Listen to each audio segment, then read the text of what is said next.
রাসূল করিম সাল্লাল্লাহু আলাইহি ওয়াসাল্লাম নিজে এতিম ছিলেন, আর এতিমের প্রতি তার এত দরদ ছিল, একবার তিনি ঈদের দিকে নামাজ পড়ার জন্য যাচ্ছেন। প্রতিমধ্যে দেখেন একটা বাচ্চা ছেলে কাঁদতেছে। এই রাস্তায় কত মানুষ গেল, কেউ দাঁড়ালো না থমকে, বাচ্চার ক্রন্দন কাউকে থামাইতে পারল না। কিন্তু বিশ্ব নবী, দয়ার নবী রাহমাতুল লিল আলামিন বাচ্চার কান্না দেখে পাও বাড়াতে পারলেন না। নবীজি দাঁড়ায় গেলেন, জিজ্ঞেস করেন, ও বাচ্চা, ঈদের দিনে কাঁদো কেন? ঈদের দিনে তো কাঁদতে নাই। বাচ্চা বলে, তোমার কাছে বলবো না, আমি সেই সকালবেলা থেকে বসে আছি, আমি যদি মক্কার আব্দুল্লাহর পুত্র মুহাম্মদ রাসূলুল্লাহ সাল্লাল্লাহু আলাইহি সাল্লামকে পাই, মনের দুঃখ তার কাছে বলবো। বিশ্ব নবী জমিনের উপরে বসে পড়লেন, বাচ্চারে কোলের উপরে উঠায় বলেন, বাচ্চা বলো কি তোমার দুঃখ? তুমি যার জন্য বসেছো আমি তো সেই এতিম নবী, কি বলতে চাও?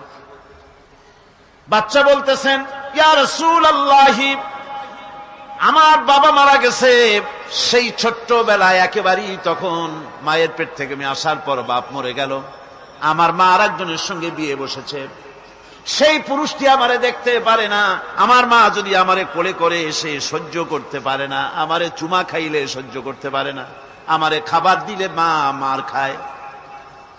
আজ ঈদের দিনে রাতে আমার মা আমাকে বলল, বাবারে তোমার কপাল খারাপ, তোমার বাবা মারা গেছে, তোমাকে সাহায্য করার কেউ নাই, আমি তোমার যত্ন করতে পারলাম না, কোলে নিয়ে চুমাও দিতে পারি না, আমার এমনই কপাল খারাপ। সুতরাং এতিমের দরদ এতিম ছাড়া আর কেউ বুঝবে না।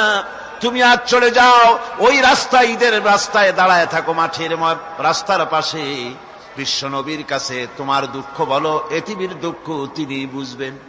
আমি মায়ের কথা মতো এই জায়গায় এতক্ষণ বসে আছি, হুজুর আপনি দয়া করে, আমার কথা তো আপনার কাছে বললাম, আমার মনের এই দুঃখ। নবীজি বাচ্চার কথা শুনতেছিলেন, চোখ দিয়া পানি পড়তেছিল, বাচ্চাকে বুকের সঙ্গে জড়িয়ে ধরে নবীজি বলেন, ও এতিম, মুহাম্মদ সাল্লাল্লাহু আলাইহি ওয়াসাল্লাম যদি তোমার পিতা হন আর হযরতে আয়েশা যদি তোমার মা হয়ে যায়, বলো তোমার মনের দুঃখ মেটে নাকি? ছেলে ডুকরে কেঁদে উঠলো আর বলল, ইয়া রাসূলুল্লাহ, আপনি যদি আমার পিতা হন আর আয়েশা যদি আমার মা হয়ে যায়, এর থেকে বড় সৌভাগ্যের আমার তো আর কিছুই নাই।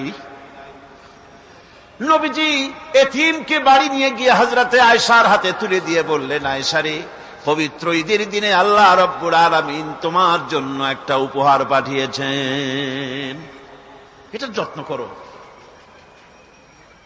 এতিমের প্রতি দরদ রাখার জন্য আল্লাহ রাব্বুল আলামিন বলেছেন, এতিম, মিসকিন, বিধবা, অসহায় লোক, তাদের প্রতি যাতে করে মুসলিম সমাজ লক্ষ্য রাখে, সেজন্য আল্লাহ পাক নির্দেশ করেছেন।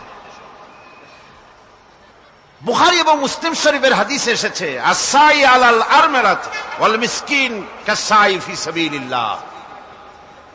বিধবাদের জন্য, মিসকিনের জন্য কেউ যদি কোনো উদ্যোগ গ্রহণ করে, কেউ কোনো সাহায্য দেয়, জিহাদের ময়দানে জিহাদ করে আল্লাহর রাস্তায় যে সওয়াব পাওয়া যায়, যে মর্যাদা পাওয়া যায় আল্লাহর কাছে, এতিম, মিসকিন, বিধবাকে সাহায্য করলে সেই সওয়াব আল্লাহ রাব্বুল আলামিন আমলনামায় দিয়ে দেন।